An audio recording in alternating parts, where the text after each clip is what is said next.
Good day mga kabakyard! Panibagong araw, panibagong vlog na naman tayo ngayon. Ngayong araw na ito mga kabakyard, ipapakita ko sa inyo ang ating mga palahi dito sa ating munting manukan.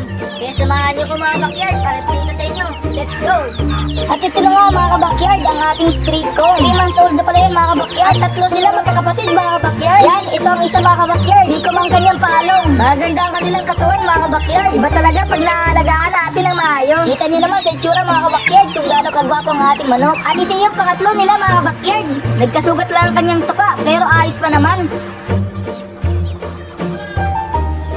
At ito pala yung talisayin natin mga kabakyard. Yan.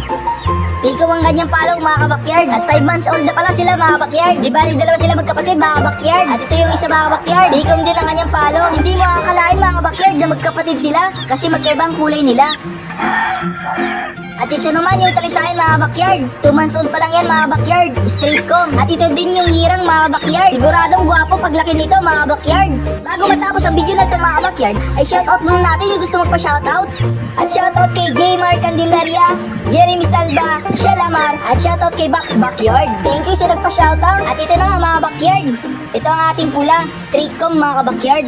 Yan, 2 months old pa lang yan mga kabakyard. Guwapo din paglaki nito mga kabakyard. At ito naman isa mga kabakyard, gold ang kanyang kulay. At ito rin yung talisain natin mga kabakyard. Pikom ang kanyang palong. Ilan lang yan sa ating mga palay na pinapakita dito sa ating video mga kabakyard. At ito mga kabakyard, kayo na lang humusga kung kanawayon ba to o hindi. Wala naman kasi akong kanawayon dito mga kabakyard. Yan yung lumabas mga kabakyard. Comment naman sa baba kung kanawayon ba yun mga kabakyard o talisain lang. Hanggang dito na lang mga kabakyard. Thank you sa panonood. Babush!